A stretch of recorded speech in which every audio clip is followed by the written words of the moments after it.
students, how are you? Today we are starting first chapter of chemistry for class 10th. And the chapter name is Chemical Reactions and Equations. Chapter अच्छा है, interesting है, छोटा chapter है बच्चों, लेकिन बहुत set type of questions इससे आपका आएगा. रिएक्शंस बहुत इंपॉर्टेंट है, फॉर्मूलाज बहुत इंपॉर्टेंट है एंड बैलेंसिंग बहुत इंपॉर्टेंट है. फाइन, तो we are starting with the basics of chapter. First of all, you should know what is chemical change. So what is a chemical change? Chemical change is a process. Chemical change एक ऐसा process है जिसमें substance, एक substance, suppose a substance A changed into substance B. दोनों में difference क्या है? Change हो गया, लेकिन दोनों की chemical properties भी different हो गए हैं. Such kind of change is chemical change. Now we'll see a process in which original substance, for example, I have a substance A, right? A changes to B. They lose their nature and identity and form a new substance with different properties. That kind of chemical change, that kind of change is called a chemical change. Now next. What is chemical reaction? What is chemical reaction?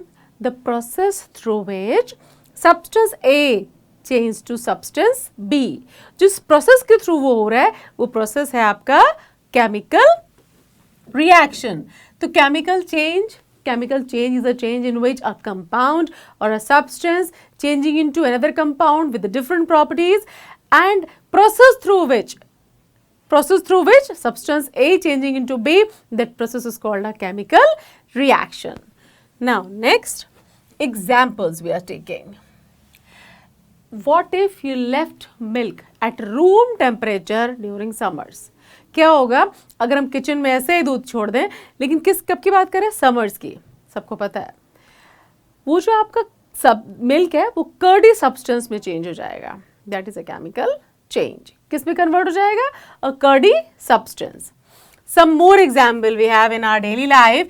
If you left an iron nail exposed to moist air, iron nail, iron plate, tawa, they all will covered by a brown layer.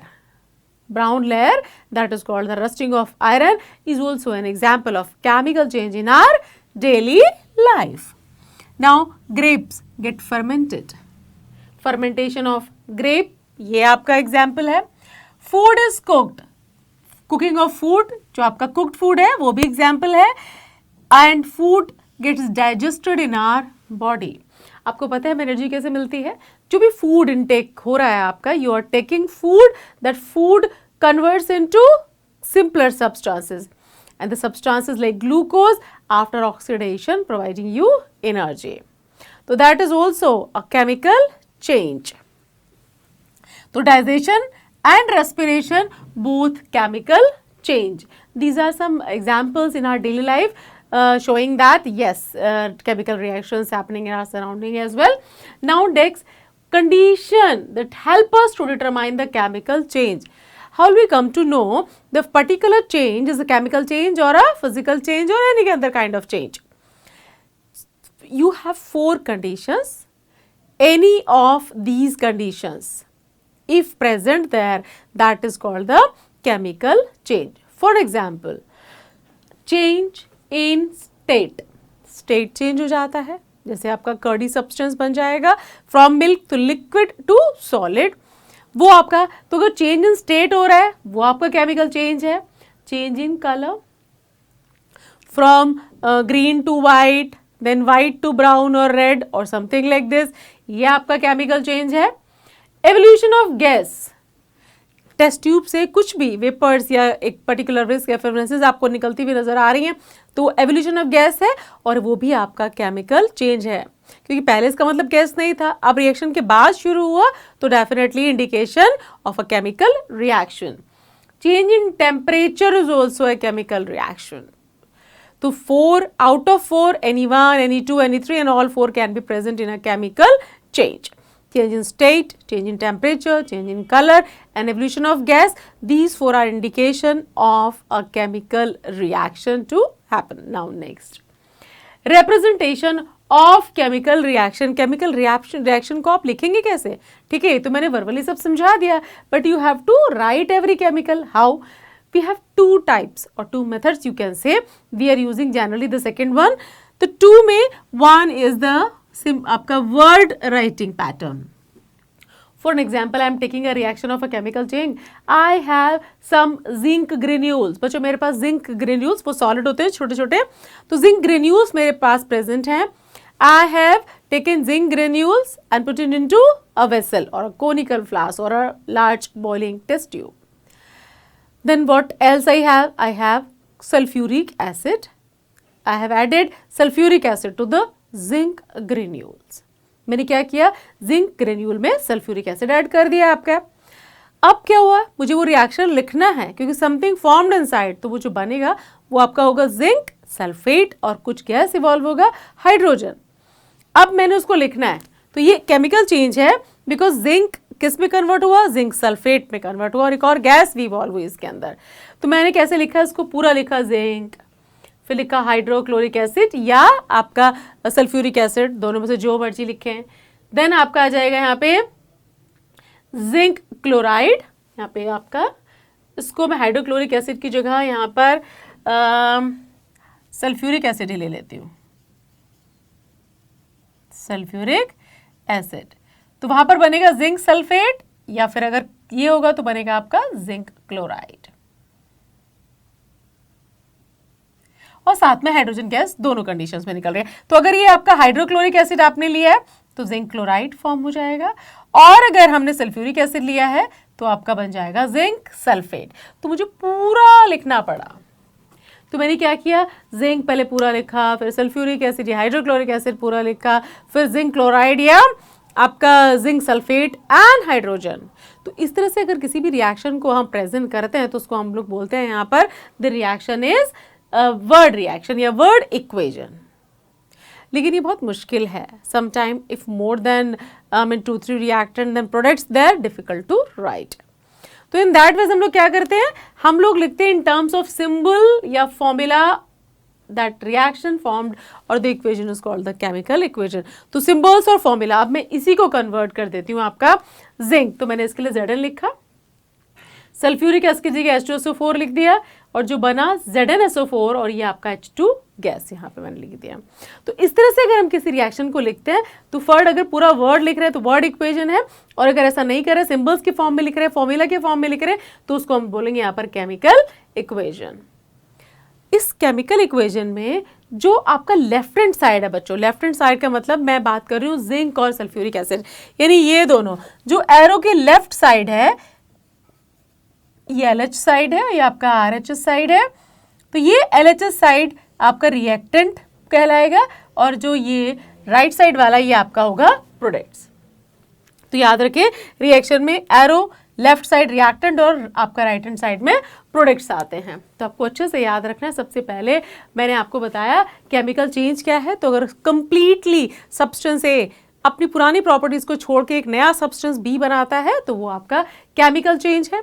Chemical reaction क्या है? Process जिसके through वो A B में convert होता है, वो आपका chemical reaction है. कुछ हमारे डेली लाइफ के एग्जांपल्स मैंने आपको यहाँ पे दिए, लेकिन कंडीशंस बहुत इंपॉर्टेंट है. बिल्कुल, change in colour, change in state, change in temperature and evolution of gas, ये 4 कंडीशंस है. कहीं पे प्रेसिपिटेट लिखा है तो चेंज इन स्टेट में देख लीजिएगा उसको. तो ये सब जिसके थ्रू आप चेक कर पाएंगे कि केमिकल रिएक्शन है या फिर आपका फिजिकल रिएक्शन है. नाउ आगे आते हैं. प्रेजेंटेशन में आप वर्ड इक्वेशन फॉर्म में भी लिख सकते हो या फिर आप केमिकल इक्वेशन फॉर्म में लिख सकते हो. वर्ड इक्वेशन फॉर्म में पूरे वर्ड्स लिखने पड़ेंगे आपको और केमिकल इक्वेशन फॉर्म में सिंबल्स या फॉर्मूला के साथ हम काम चलाएंगे. फिर उसके बाद जो लेफ्ट हैंड साइड वाला पोर्शन है आपका एरो हेड के, वो रिएक्टेंट है और राइट साइड वाला पोर्शन आपका वो आपका प्रोडक्ट्स में आएगा. नो नेक्स्ट अब आ जाते हैं कुछ और एक्टिविटीज आपके एनसीईआरटी में दी हुई. तो एक तो मैंने आपसे शेयर कर ली कि जिंक ग्रेन्यूल के साथ में मैं सल्फ्यूरिक एसिड या फिर हाइड्रोक्लोरिक एसिड के साथ रिएक्शन कराऊंगी तो वहां पर जिंक सल्फेट या फिर जिंक क्लोराइड के साथ H2 गैस इवॉल्व होगा. अब उसके बाद आता है आपका कि और मैं क्या कर सकते हो. तो उसमें मेरे पास मैग्नीशियम रिबन है बच्चों. मैग्नीशियम रिबन को बर्न कराते हैं हम, तो उसमें क्या करना है, लेकिन उससे पहले बहुत इंपॉर्टेंट है, एग्जाम में बिल्कुल आपको पूछ सकते हैं, बिफोर यूजिंग मैग्नीशियम रिबन हम क्या करते हैं, उसको सैंड पेपर से पहले रब कर देते हैं। क्यों सैंड पेपर से रब करने की जरूरत क्यों है? मैग्नीशियम रिबन अगर रखा हुआ है बहुत टाइम से, उसमें क्या होगा, ऑक्साइड का एक लेयर रिबन के ऊपर बन जाता है बच्चों, जिससे क्या होगा कि जब आप उसे बर्न करेंगे तो वो हिंडर करेगा, उसको जलने में प्रॉब्लम होगा जलने में। तो we need to clean the layer of oxide before using it. Right, यहाँ तक। चलिए आगे चलते हैं। अब क्या करना है, टोंग से पूरा रिबन आप पकड़िए, आप उसके बाद आप एक वॉच ग्लास लीजिए और बर्नर की फ्लेम पर उसको जलाइए। तो वाइट डजलिंग फ्लेम आपको बहुत ही खूबसूरत नजर आएगी, उससे वो बर्न करेगा आपका। लेकिन बर्न बिना ऑक्सीजन के कभी नहीं होता है, तो ये आपका ऑक्सीडेशन रिएक्शन है। मैग्नीशियम ऑक्सीजन के साथ, यहाँ बर्निंग है, मैंने लिखा है आपका बर्न है, तो बनेगा वहां पर वाइट पाउडरी मास या वाइट ऐश बन जाएगी, तो जो आप उस नीचे आप वॉच ग्लास में कलेक्ट कर सकते हैं। तो इसमें क्या हुआ आपका कि यहाँ पर मैग्नीशियम था, मेटल मैग्नीशियम था आपके पास, जो आपने उसको बर्न करके किस में कन्वर्ट किया, मैग्नीशियम ऑक्साइड, एक नया कंपाउंड बना है। तो this is a chemical reaction, लेकिन याद रखिए which colour flame, white dazzling flame. आपका मैग्नीशियम रिबन बर्न करने के टाइम पर ये याद रखना है। Second, why we are cleaning it with the sand paper to remove the oxide layer present on it. चलिए नेक्स्ट है आपका, अब हमारे पास है व्हाइट, एक सब्सटेंस, क्रिस्टलाइन सब्सटेंस है, जिसे हम बोलेंगे लेड नाइट्रेट। लेड नाइट्रेट को पोटेशियम आयोडाइड के साथ मिक्स करा आपने, फिर यहाँ पर भी लेड नाइट्रेट है, पोटेशियम आयोडाइड है। अब आप देखिए ये जो व्हाइट है ये किस में चेंज हो गया, आपका येलो पीपीटी में चेंज हुआ, तो chemical change for sure, and lead iodide and आपका बन जाएगा पोटेशियम नाइट्रेट। ये रिएक्शन आगे भी आएगा। This reaction also an example of double displacement reaction. चलिए थोड़ा सा आगे आते हैं। अब आते हैं बैलेंस्ड केमिकल रिएक्शन। क्या मतलब है इस चीज का आपका, तो बच्चों आपने 3 रिएक्शंस आपको याद रखनी है। जिंक की हाइड्रोक्लोरिक एसिड सल्फ्यूरिक एसिड के साथ रिएक्शन आपको याद रखनी है। मैग्नीशियम ऑक्सीजन डिजलिंग फ्लेम होती है वाइट, ये याद रखना है। क्यों रब करते हैं सैंड पेपर से, ये आपको याद रखना है। सेकेंड, वाइट लेड नाइट्रेट आपका येलो में कन्वर्ट हो जाता है, that yellow substance is lead iodide, और ये डबल डिस्प्लेसमेंट का एग्जाम्पल है, ये आपको याद रखना है। Right, now balanced chemical reaction. क्या मतलब बैलेंस्ड केमिकल रिएक्शन है, अभी मैंने आपको बताया था कि दोनों साइड, एक रिएक्टेंट साइड और दूसरी आपके प्रोडक्ट साइड है बेटा, तो दोनों तरफ जितने भी आपके प्रेजेंट कंपाउंड्स हैं, एलिमेंट्स हैं, उनके number of atoms right hand side और लेफ्ट हैंड साइड इक्वल होना होगा। यानी अगर वो इक्वल है तो आपकी वो बैलेंस्ड इक्वेशन है, अगर इक्वल नहीं है तो वो रिएक्शन या इक्वेशन बैलेंस्ड नहीं है। देखते हैं, an equation in which the number of atoms of each element on two sides of a chemical equation are equal। किस साइड में बेटा, ये एरो के इधर वाले जितने भी एटम्स हैं और इधर वाले जितने भी एटम्स वो इक्वल होने चाहिए। जैसे यहां पर मैं बताती हूँ, मैग्नीशियम कितना है 2, यहाँ पे मैग्नीशियम में 2, यहाँ पे O2, यहाँ पे भी 2 ऑक्सीजन, तो इसका मतलब ये रिएक्शन आपकी बैलेंस्ड रिएक्शन है। और इसको जरूरत क्या है, why the need to balance the chemical reaction, क्यों? We know we have done one law present in class 9, तो वहां पर क्या था, लॉ ऑफ किस चीज का था, कांस्टेंट मास। वहां पे क्या था आपका, law of conservation of mass. तो what was the law, as per the law the mass neither be created nor destroyed। तो in that ways reaction से पहले जो reactant का mass है that should be equal to the number, वो कब equal होगा, जब number of atoms में कोई change नहीं आएगा। to satisfy the law of conservation of mass every reaction और equation needs to be balance. Now आगे लॉ मैंने आपको बता दिया है, mass can neither be created not destroyed, to fulfil this we have to balance the chemical equation. तो यहाँ पे total mass of element present in reactant और you can say left hand side should be equal to the total mass of element present in product, that is आपका right hand side.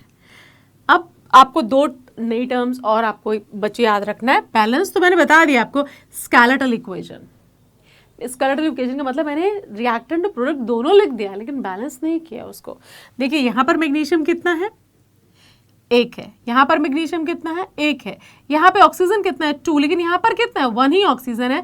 तो मैंने बिना balance करे reaction को लिखा, ऐसी equation को मैं बोलती हूँ स्केलेटल इक्वेशन, बैलेंस नहीं है, ये उस लॉ को फॉलो नहीं कर रही है।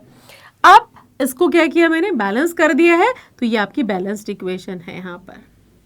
तो यू शुड नो, मैंने आपको सारा बता दिया अभी यहाँ तक। Balancing is also another interesting and important factor. So now we should learn how to balance the chemical equation.